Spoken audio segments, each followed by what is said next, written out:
What's poppin', what's poppin', what's poppin'? Welcome back to another ASMR NBA off-season discussion video. And today, we are going to be talking about the crazy trade and trade rumors that are actively taking place in the off-season right now, man. We are in full effect. The off-season is in full effect. So many crazy things have happened. Make sure you check the description and for all the topics we talk about. And I also wanted to talk about what I think could be potentially the most important ring of the decade since LeBron coming back from down 3-1. It's a certain player that can win a ring this season that I feel like will have the most important ring since that LeBron ring. So make sure you stay tuned for that. That'll probably be towards the end of the video, maybe like the last 2 to 3 minutes of the video. Alright, so I'm going to be going through this. I have my phone with me. Now this is pretty much my initial reaction, so I might have a change of thought later, or I might have to go back and revisit some of these topics. Alright, so let's start with this right now. We're going to start off with this trade. Well, let's start off with this news. Damian Lillard has been waived by the Bucks. Let's start there, okay? Because I didn't see that coming. It makes sense in my brain, but it was very unexpected. Very unexpected and unexpected. I never really liked that Giannis and Dame duo. When they joined together on the Bucks, I wasn't a believer. I never took that duo completely serious. They did start to gain a little momentum towards the end of last season, where they started to win like a good percentage of their games, but they just did not know how to work together as a duo. And that's because both players need the ball in their hands, and Damian Lillard is not the off-ball player that like a Stephen Curry or Kevin Durant is. But I am shocked they're still gonna have to pay him. I think they owe him, they said like a little bit over 100 mil over the next 5 years. So over the course of the next 5 years, they're pretty much gonna be paying him at least 20 million every year for the next 5 years. I can't say if that's a good or bad move. I mean, if they didn't have to pay him, I would say it's a good move. But if you're gonna have to pay him, why not just keep him? Like, that's the part that's like kind of like puzzling to me. I'm not understanding that concept. Like, if you didn't have to pay him the money, this would make complete sense. But like, you still have to pay him, so you literally just don't want his services. Like, I don't know. But I do think it is good in terms of them blowing it up, because I don't think that duo was ever gonna win. So instead of like being in a place of mediocrity, continuously being the 5 through 8 seed and getting bounced in the first or second round, instead of doing that continually, you might as well break it up now and start planning for the future, or restarting to build around Giannis. So, and I don't know what Giannis plans on doing, because I'm hearing rumors that he may think about going to Golden State, Miami, the Timberwolves, or he might just stay on the Bucks. So I thought that was very interesting. Let me know how you feel about that. Do you agree with the Bucks? I don't agree with them, like I said, because they still have to pay him. Alright, so let's go on to the next topic. Let's stay with this Bucks theme right here. The Bucks did acquire Miles Turner from the Indiana Pacers. Indiana Pacers just crowned the Eastern Conference champs. And they're not bringing back their all-star caliber center, which is surprising. I think he was a free agent. There's no way that the Pacers willingly just like traded him there. I'm pretty sure it was like he was on an expiring deal. And Miles Turner, yo, that's actually a snake move, bruh. Well, it's not super snakish because the Pacers beat the Bucks. It's not like the Bucks beat the Pacers and then he joined the Bucks.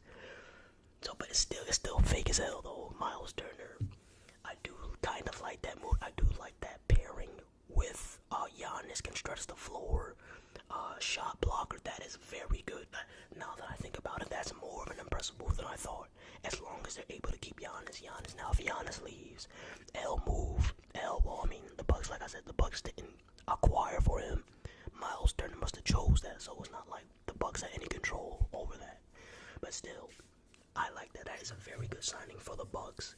I like if they're able to keep Giannis and able to keep Giannis happy and in Milwaukee. I like that move a lot for them.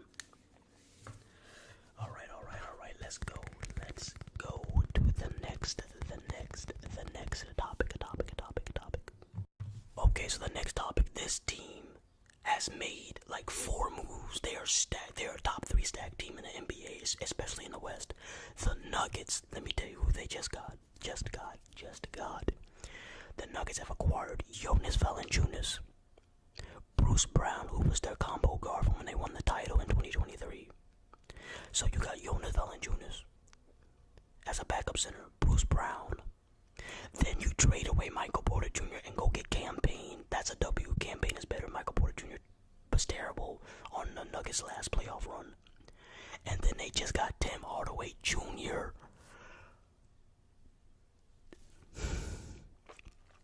Oh my lord, this team is going to be stacked.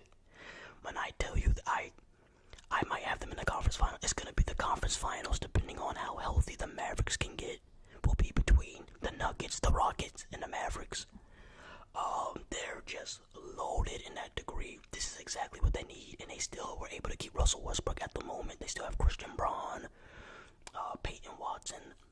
This Nuggets team got the depth that they really needed. Jokic is a problem. But the fact that they were able to keep all of their bench pieces intact, really.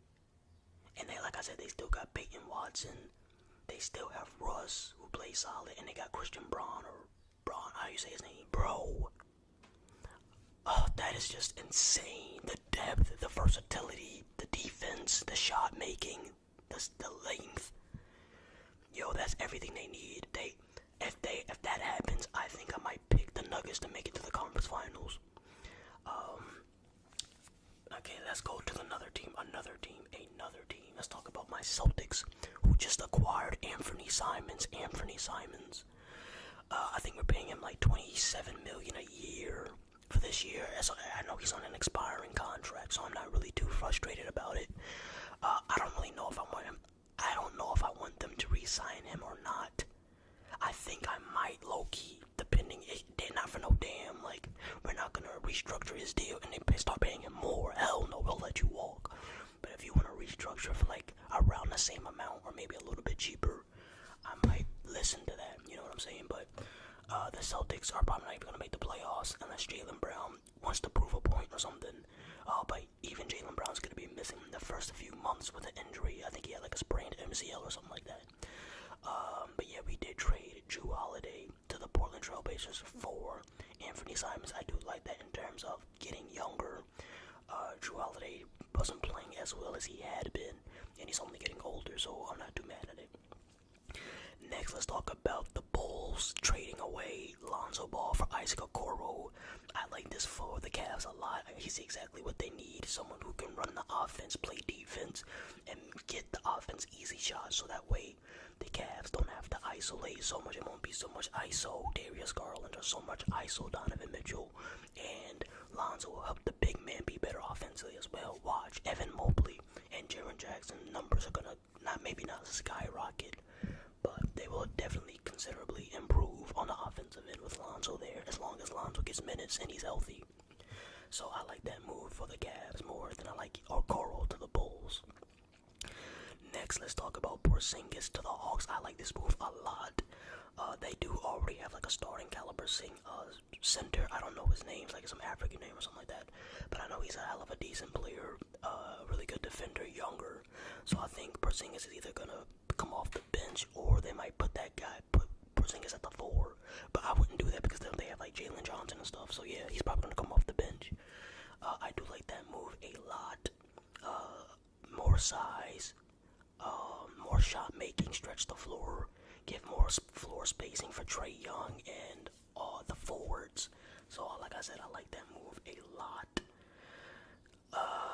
Let's see, we already talked about Kevin Durant and Jalen Green. That was a crazy trade. Or Jordan Poole. Jordan Poole is now on the Pelicans and CJ McCollum is with the Wizards. I guess they're trying to end CJ McCollum's career. If you get sent to the Wizards, that's the NBA saying, hey, if you have you're out of the league.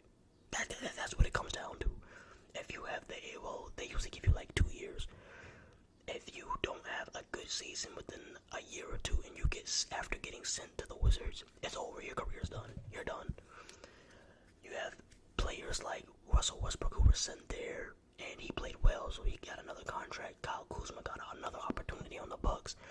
Not everybody gets a lot of opportunities after going to the Wizards, so the Wizards getting sent to the Wizards can feel like a death sentence. Alright, well, let me talk to you real quick, because there's 2 things I want to do. Talk to you about what I think could be the most important ring of the decade since LeBron's ring. And then I want to actually give you my early conference standings after these trades have happened. Now, more moves might be made later, which would obviously impact my standings. But assuming no other major moves are done, these will be my standings for the East and the West. Let's start with the East. Now the Celtics are injured. I'm talking about next season only. I got Cavs 1, Knicks 2, Pistons 3, Magic 4, Bucks 5, because they lost Dame. But Giannis will still carry them to a good record, a solid record. 6, Miami Heat. 7, I got the 76ers. If Philly was a little bit more healthy earlier, I'd probably move them up a little bit. Maybe I would probably put them at 6 or 5. But I got Philly at number 7. I got the Hawks at number 8. The Pacers will still make the play-in tournament even with no Tyrese Halliburton, because their rest of the team is still that good and the rest of the East is that bad. And then at 10 I have the Raptors. Okay, so let me know how you feel about that. And then the West, before I get to that player winning the ring, that would be very impactful, and career-changing or altering. Let's go to the West. Alright, so my prediction for the West would be Thunder 1 still. I got Nuggets 2 after all those moves. Rockets at 3 after Kevin Durant, all those moves. I got the Clippers 4 because I think the Clippers just actually got a couple new pieces. I know we didn't really talk about it, but I might have to talk about that in another video. But Clippers, yes, I got them at 4. Timberwolves at 5. Lakers at 6. The Lakers, even though Luka's gonna be in healthy he's gonna be in shape, the team still is not built the best. The roster isn't that great, but I have them at 6 because of LeBron and Luka. And then I got the Warriors at 7, but I can see the Warriors being 6, maybe even 5. I got the Mavericks at 8, only because Kyrie's gonna be injured. And Anthony Davis, you don't even know how many times he's gonna go down during the season, but if they were all healthy, they would be a top 5 team easily. I got the Spurs at 9, finally making the playoffs, or the play-in rather. And then I got the Grizzlies at 10. Alright, now I'm gonna make a separate video about this because this deserves its own video, but I wanted to mention this now for like the last minute or 2. Listen to this. If Kevin Durant wins his 3rd Finals MVP and his 3rd ring, there are going to be some very uncomfortable conversations. Now, I know that's a very famous line on NBA Twitter and NBA community online. Oh, if this player wins a ring, you're going to have uncomfortable conversations, blah, blah, blah. No, actually. Because now, you would have 3 rings, which puts you in another class compared to 2. Trust me, it does. Then you would have 3 MVPs. This is the biggest thing. And he's known as the greatest Olympian ever, plus being one of the greatest scorers ever that we've seen in the league. Some people would probably say he's the most versatile scorer ever, even though LeBron James averages, or at least the league, and like, not least the league, but he has the most career points ever. I feel like some people will go back to saying that Kevin Durant is better than Steph because Steph has 1 MVP and KD has 3. Now, I know KD joined Steph to get 2, but I'm telling you, it's going to become a conversation again.